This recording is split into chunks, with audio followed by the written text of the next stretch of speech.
Hello honey bunnies and welcome to today's video. So today we're going to be talking about something rather new I've been doing. So this is about my tarot card of the month, the Empress. So if that's something you're interested in hearing more about, stick around.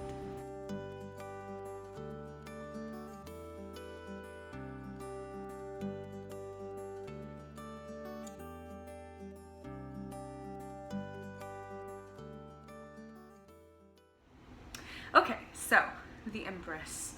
So basically what I want to talk about first is how I chose the Empress, like how I chose my tarot card for the beginning of the month, and how I'm going to be choosing my cards for the rest of, however long I decide to do this. Then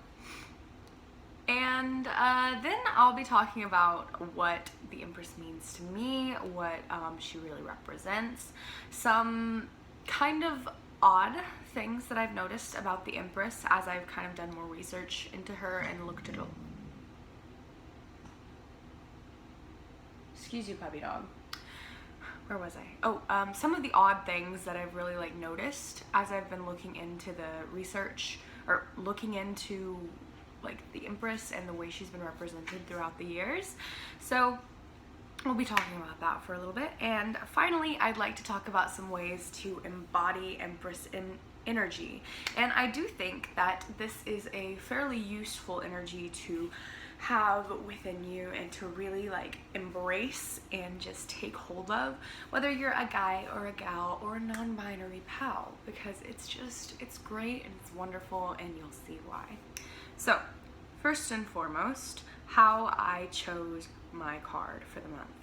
So at the beginning of the month, I got it into my head that I wanted to start doing monthly draws, kind of start getting more into tarot. I used to be really into tarot, but I've kind of let that fall to the wayside a little bit, but I still really love tarot. I'm gonna be drinking coffee as always. But basically, I've been trying to get back into tarot a little more, kind of reignite that fire, find that love again, really dig in, because it's such a really cool tool. It's a simple tool. Cartomancy is something that I'm really passionate about. Something I'm really passionate about. And it's something that I've been getting into more lately. In fact, I'm probably going to be doing an episode on cartomancy, not just tarot cards, but that will probably be involved there. But I do have a project that I need to get finished before I get to that. So, or you know what? I might even include you guys in on that. You can see me completing this project. That would be really fun. So, I've been really trying to get back into tarot and cartomancy in general, but so I thought this was a good, simple way to really get to know my cards again. So, excuse the dog. You're gonna hear dog noises. That's just... Hello, coyote. So, I decided that I was going to start doing a draw a month, and what I decided I wanted to do is I wanted to pick a card at the beginning of the month and then really focus in on that energy, really try to embody that energy and try to move forward and see what it brings into my life. And I think that throughout the year or however long I decide to do this, I think it will yield some really interesting results, because this has been a really awesome month for me, and I really did not expect it to be. I was really kind of dreading July. I was really dreading July. So I'm really glad that I decided to do this. So I'll get back on track. Let's how I chose my cards. So it was basic. It was really basic. As I was asking my question, I shuffle. So I was shuffling my cards, and I was asking the question, what energy do I need to embody and bring into my life during the month of July? So I asked that question, and once I felt the cards were ready to give me their answer, I was ready to receive the answer. I cut the cards in half, cut the deck, and then I take the card on top. So, and that card this month was the Empress. And at first I was like, I don't know, it just didn't seem, I wasn't surprised, but it kind of seemed like, it didn't seem like it would fit with what was going on this month. You know, we all have those moments where like, okay, yeah, I can't even think. It's Mercury retrograde. Mercury's in Gatorade, help me. But I doubted, you know, as we all do. We're witches. We're supposed to be a little skeptical. So I was like, okay, whatever, we'll stick to this. And so I put it in my bullet journal. I wrote it down. I made like a whole spread. Please don't judge me. My bullet journal is a little bit nasty, a little bit messy, because that's me. But what I did was I went through and I found some representations of the Empress that I really, really liked. And I kind of just printed them off and stuck them in here with washi tape because I'm a bougie bitch. Let's go. And then I did have like a little weird little header, that's what that's called. And then I wrote right here some of the things that I found that she represents to me, that the card represents to me. And so that's really how I started. And as I got more and more into my research, and as I got more into like looking for these symbols that I wanted to put into my bullet journal, I noticed kind of a disturbing trend to me.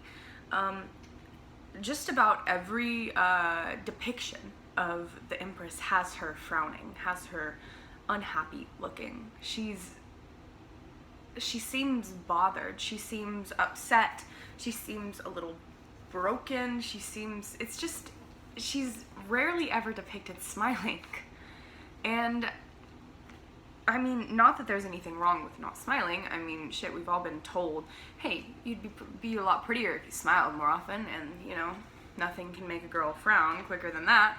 But hey, I mean, there's a difference between, you know, this and like a look of sadness, and that's really what I was recognizing a lot on the face of the Empress. And I really only found one, I don't remember what it's like titled, but it's the Mucha style tarot, and it's beautiful. And I'm going to be buying this after I get my first tattoo, because I'm saving money for that. Saving money for my tattoo, because that's something that I'm really, really excited about. But after that, I'm going to be getting the Tarot Mucha Tarot, something like that. But she was really the only one that I found that, like, she has this such like a, she just looks like a bad bitch, man. She looks like she has got control over this. She's not outright smiling, but she has like this suave, like, you know, come at me, I can handle this. She is relaxed. She is a queen. She is the Empress. And to me, that really like embodied what I saw the energy of the Empress as. And it really bothered me that so many people represented her as sad and as broken. And maybe it's just the way I was interpreting those cards and the art style, but it did kind of bother me because I don't think, it made me feel almost as if femininity and this like motherly, fertile, beautiful energy that I felt from these cards, from this card specifically, I mean, it made me feel as if that was a sad thing. It meant that you were broken. And I hated it at first, honestly. For the first little bit that I was working with this card and then I was really like getting into it, I hated that was the representation that so many people were getting of femininity and the peak representation of like femininity, that you have to be broken. And I really don't know if any of this is making sense, but eventually I kind of came to the point and I had a little bit of a revelation. So I've been listening to the Witch Bitch Amateur Hour. They're lovely, wonderful people. It's a podcast. It's on iTunes. I'm pretty sure it's on Bandcamp. I don't know. I don't listen to my words. Look in the description because I will put a link to their podcast below. It's lovely. It's so funny. But I've been listening, and they do a lot of episodes over historical witches. And as we all know, most stories of historical witches end in tragedy, sadly enough. But that really got me thinking, like, these women were powerful. They were women. They were powerful, and they had guts, and they had love for themselves and for others, and they used that love, and they put that love out into the world no matter what, even if it resulted in their death. And to me, that really like kind of blew my eyes open. Sometimes it is sad to be a woman. It's heartbreaking to look around and see women around you being hurt all day, every day, and there seems like there's nothing that you can do to stop it. And I'm not saying that this is or should be a part of the female experience, but the truth is that it has been. We have all been hurt. Our foremothers have been hurt. We've all suffered, but that doesn't mean that we aren't full of love and care, and we aren't still beautiful and powerful, and that we aren't still going to share this. And so I was really, really proud of myself and I was really excited about like what results this had yielded already. This little experiment that I had decided to do had yielded. It gave me like a deeper understanding of the cards. It gave me a deeper understanding of myself and my own personal power. And I'm really excited about that because that was within like the first quarter of the month. So yeah, I mean, it's sad and it's beautiful, but it doesn't make us any less powerful. So, you know, that was my ramble. That was kind of my lesson, my main lesson so far from the Empress. So I think right now I'll just read you kind of what I came to understand about the Empress. So, the Empress is a card of indulgence, power, change, creativity, pleasure, femininity, love. Triple undermark. Love, love, love. Because honestly, when you think about it, it's written throughout our culture. It's written throughout all of our, it's basically written into our brains. It's carved into our brains that women are loving. They're mothers. And this is not to say that there are not bad mothers or non-loving women, but when I think love, I think of my mom. I think of my grandmothers. I think of my great-grandmothers who I never knew. Well, I never knew my Nanny Rooster, but my Grandma Opal, she could barely even speak when I knew her. She had a terrible degenerative disease, and she couldn't speak, really. And when she did, I never understood her. I was young, but that didn't mean that I didn't love her and that she didn't love me. And even though she couldn't speak and that she spent my entire life, the entire time I knew her, she lived in a nursing home. And we would go there and we would sit, and I would sit in her lap, and she wanted to be called grandmother. We never called her that. We called her Granny Opal. She would slap our faces. She'd say, "Grandmother, grandmother," and I'd slap her right back. I'd say, "Grandmother, grandmother," and she would just smile, and her jaw would shake, and she was so beautiful and loving and kind. And she never even spoke a word to me. Not that I understood, Not that I remember. I don't remember the words she spoke to me, but I remember how she made me feel. And I feel like that's a very specific kind of love, that powerful feminine love, that pure unconditional love that comes. And I'm not saying that this is something that only women can feel. I mean, I feel that from everyone that I love in my family, but I feel like it's best embodied within my grandmothers. That natural maternal instinct that carries over into your daughter's daughters and her daughters, and I just feel like it's a beautiful symbol. So, love, _, fertility, and that's not just like baby fertility. That is fertility in like abundance, and think of everything that a mother does. Think of everything a mother represents. Let's see, she cooks, she cleans, she keeps the family together, she grows the food sometimes. I know that my foremothers, they grew the food, they prepared the food, they took care of the children, they raised them while their husbands were out doing like manual labor, and when their husbands came home, they helped them too.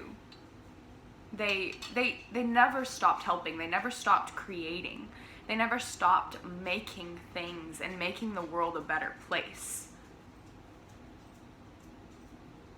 And even if it was kind of compulsory, even if it was something that I couldn't get away from, I feel like, and I know that the women in my family and the women that I know and myself, we have a natural desire, and we have this like desire to help each other. It's something that I think it's more nurture than anything. We have been just carved into these loving people, and we want to help, we want to cook, we want to feed each other, and we want to help each other, and when someone is hurting, we go to them and we help them, and it's really beautiful. And I think that love is really well encapsulated in that fertility, that continuing creation is really well encapsulated in the image of a mother. That's what the Empress represents to me. So fertility, nurturing, trust, happiness, self-care, growth, productivity, abundance, beauty, true beauty, like the beauty that you find in wrinkled faces and in spotted hands and in flabby skin. The beauty that you find in frizzy white hair. That kind of beauty. The beauty that is exasperated but still smiles. The beauty that cuts the crusts off of your peanut butter and jellies. The beauty that carries you and your friends around in the back of a minivan. And the beauty that will someday watch you get married and watch you become a mother and watch you become that kind of beautiful. And I think that's a lot of what the Empress means to me. So beauty, nature, mysticism, fulfillment, and expression. So all of those things, it's a very loving, feminine, driven, creative card, and it's so beautiful. So I'll wrap this up with my last little bit. Ways to embody the Empress. So this is kind of what I've been doing throughout the month, and that I will continue to do till the end of the month, that I have been embodying the Empress.